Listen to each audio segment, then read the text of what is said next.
Iran-America संघर्षामुळे जागतिक ऊर्जा क्षेत्रात मोठी अनिश्चितता निर्माण झाली असून अनेक देशांवर इंधन टंचाईचे संकट ओढवले आहे. या पार्श्वभूमीवर भारतासाठी रशिया महत्त्वाचा आधार ठरत असल्याचे चित्र दिसत आहे.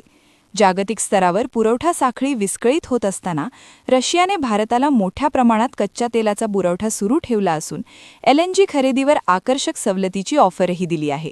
दरम्यान इराण आणि अमेरिका यांच्यातील तणावाच्या पार्श्वभूमीवर 2 आठवड्यांच्या युद्धबंदीची घोषणा करण्यात आली आहे. इस्लामाबाद येथे या संदर्भात महत्त्वपूर्ण बैठक होण्याची शक्यता असून त्याआधी इराणने काही अटीही मांडल्या आहेत. तसेच होर्मुझ खाडीतील हालचालींमुळे जागतिक तेल वाहतुकीवर परिणाम झाला आहे. युद्धामुळे गॅस प्रकल्प आणि तेल शुद्धीकरण केंद्रांवर हल्ले झाल्याने ऊर्जा पुरवठा गंभीररित्या बाधित झाला आहे. अशा परिस्थितीत रशियाने आशियाई देशांसाठी LNGवर सुमारे 40% सूट जाहीर केली आहे, ज्यामुळे भारतासह अनेक देशांसाठी ही मोठी संधी मानली जात आहे. याच दरम्यान पेट्रोनेट LNGच्या शेअर्समध्ये वाढ दिसून आली असून स्वस्त दरात उपलब्ध होणाऱ्या LNGमुळे बाजारात सकारात्मक हालचाल निर्माण झाली आहे.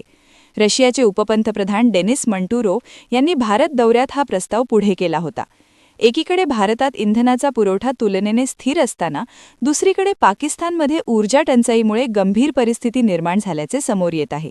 त्यामुळे या संघर्षाचा परिणाम दक्षिण आशियातील देशांवर वेगवेगळ्या प्रकारे होत असल्याचे स्पष्ट होत आहे.